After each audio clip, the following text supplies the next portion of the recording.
Hey everyone, it's Sani.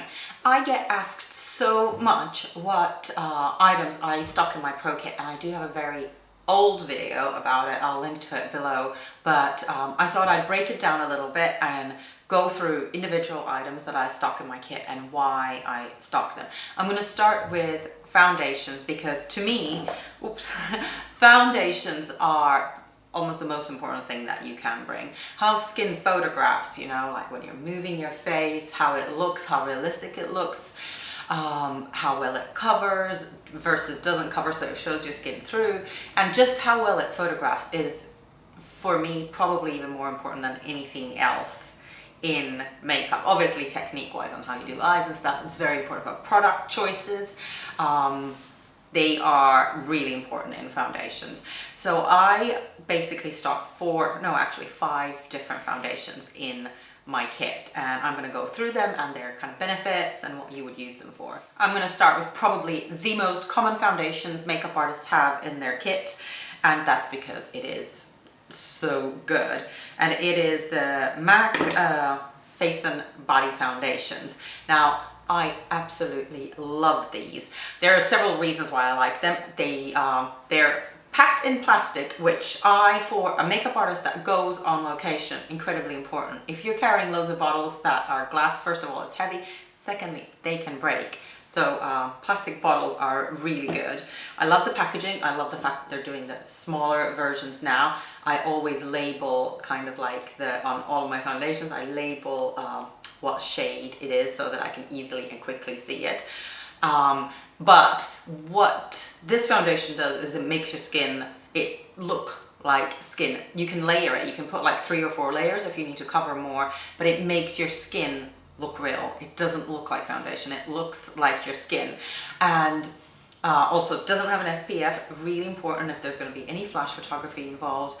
It's just really easy to work with. Now, I don't stock all shades. I have from the lighter shades, I have the C numbers, and then from the darker, I have N numbers, because I feel like the deeper your skin gets, the N numbers just tend to look better. But I usually, take a C1, C3, C5, C7. So I leave out the other numbers because you can just mix them. There's no point in hoarding tons because you're never going to go through everything. I briefly talked about it in my last week's video of expiration dates. And yes, there are, like, for example, these last for 24 months. You can probably keep them a little bit longer. So 24 months is 2 years, maybe 3 years, but they're going to start to separate. If you keep them in the fridge, they'll last longer.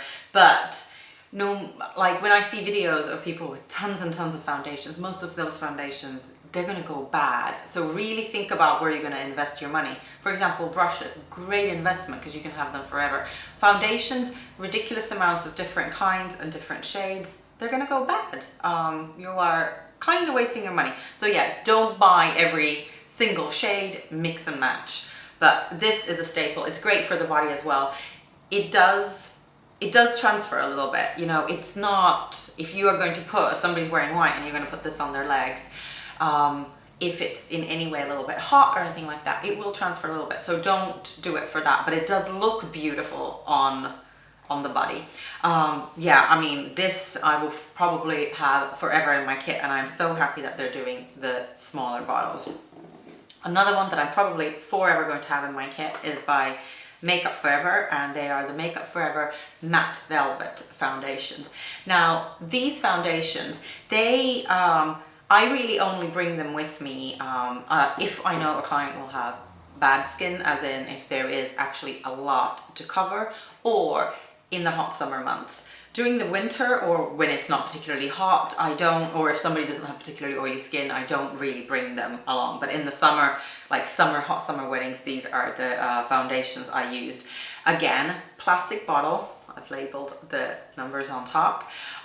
Plastic bottle, beautifully covers skin without it feeling terribly heavy. For me, this is preferable to Estee Lauder's Double Wear. It's just my personal preference because you can actually, it doesn't feel like you're wearing as much makeup, but you can get amazing coverage for these, and it stays put on skin that is oily. Sometimes for oily skin I do use an airbrush. I'm not the biggest fan of airbrushing, so it's not something I normally have in my kit. I do have an airbrush and I do sometimes use it.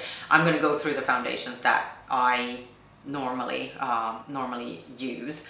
So Makeup Forever Matte Velvet Plus, amazing for oily skin, amazing when you need to cover a little bit more, amazing when the wedding is happening in a hot, humid climate. If you're shooting outside and it's really hot and it's going to be a long day, stays put, it's beautiful. Again, no SPF and a plastic container. So no SPF and a plastic container for me is really important, just for my personal, not for how the photos end up looking, but for my personal. And this, again, photographs beautifully. It doesn't have a sheen, so it doesn't have a glowy look to it, obviously, because it's a matte foundation. But then in order to counteract that, I usually use powder highlighters to kind of make it more glowy. Then the next one is pretty much my favorite range of foundations, and they are the Illamasqua Skin Base HD foundations. I love these, and I especially love these used with their Hydra Veil Primer. I've gone through so many tubs of these. It is, it has a cute little spoon inside. I'm not particularly going to talk about primers, but because these two products go so well together, it's insane. And it's a gel. And this is kind of stays a little bit tacky when you put it on skin. I didn't like it when I tried it for the first time. I was like, oh, this is annoying. But when you put this on top, and I tend to buff this in with a synthetic brush, the finish is just incredible. It's about medium, you can build it up to full coverage, but the skin, it just photographs like crazy. It photographs so, so, so beautifully. It has a glow without it being oily. It has a glow, but it's like a soft, beautiful glow that you can amp it up because they do have like a radiance primer, or you can obviously, highlight afterwards. But the skin looks beautiful. It feels like you can kind of touch it still. So it's transfer resistant. It's not, I would say it's not like waterproof or anything like that. None of these are waterproof, apart from, this isn't waterproof, but it's water-based, and weirdly enough, you can really sweat through face and body. So if somebody is sweating, the sweat just kind of comes through the foundation without moving the foundation. It's really interesting. Anyways, but for photography, for professional models and for brides, I absolutely love this foundation. And one of the great things is they also have a white. So I tend to mix this in. Like I think this is darkest. So I go from 16 to I think it's 3.2 my lightest. Oh, I'm not sure where's the lightest one. I'll find the lightest one right now. Well, that's 5.5. And then I have several, I think I've got about 7 in between, and then I have a white that I can really customize the shade to be like just spot on. Sometimes I use the white just kind of like a little bit on top and then mix it in to highlight beautifully. But this foundation, again, plastic bottle, there's a trend here. And just try it. Just, try it with the Hydra Veil, try it on yourself. The way I usually decide on what foundations I am going to have in my kit is trying them on myself. So I buy one shade, my own shade. And if I like it, I try it. I usually go for a run with it to see how it wears. And if I like it on myself, then I might expand to a couple of, I don't ever get all of them, but I don't really even go as in getting every other one until I've tried it on a couple of people, so that I'm happy with how it performs on different skin types. But yeah, I always start on myself. The other range of foundations, I've been a fan of Laura Mercier foundations for a long time, is her reformulated Silk Cream oil-free foundations. These, again, so if you used to have the old Silk Creams and you might want to switch to these, just be careful. The names have nothing. Whoops. Okay. Cut here. Okay. Nice recovery there. Nothing spilled. So these foundations, the shades are not the same as the old Silk Creams. And now there's a moisturizing one and an oil-free one. I use the oil-free one. However, if somebody's got, like, this is a little bit misleading, if somebody's got really oily skin, I still wouldn't use this. I would use the Matte Velvet Plus. This is from combination and normal skin, which happens to be most people I do makeup on. Very few people have really, really dry skin. People with very dry skin, I tend to put a lot of moisturizer first, and sometimes also people with dry skin, you're not necessarily covering up as much.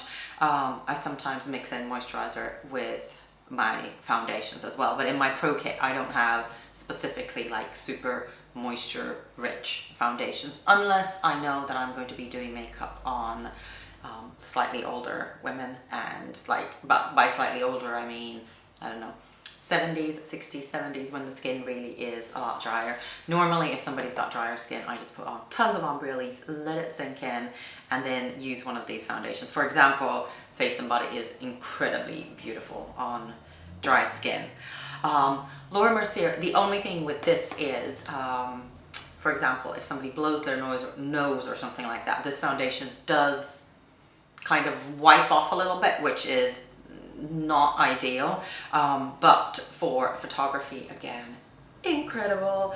Like, I don't understand why all foundations are not in plastic tubes, because I would actually stock a few other ones if they were in plastic, but I've had one really bad accident where a glass bottle, like early on in my career, had broken in my case, and once I arrived at the location, my makeup bag that had all the foundations, everything was covered in it. And usually you're working, you know, to a timeline, so you don't have tons of time to start cleaning everything out. There was like shards of glass. It's horrible. So I'm a safety girl in these.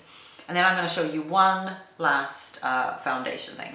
So it is the Bobbi Brown Pro Palette, and this has the correctors, concealers, and the skin foundation sticks. So one side has concealers and correctors, and the other side has all of the foundation sticks.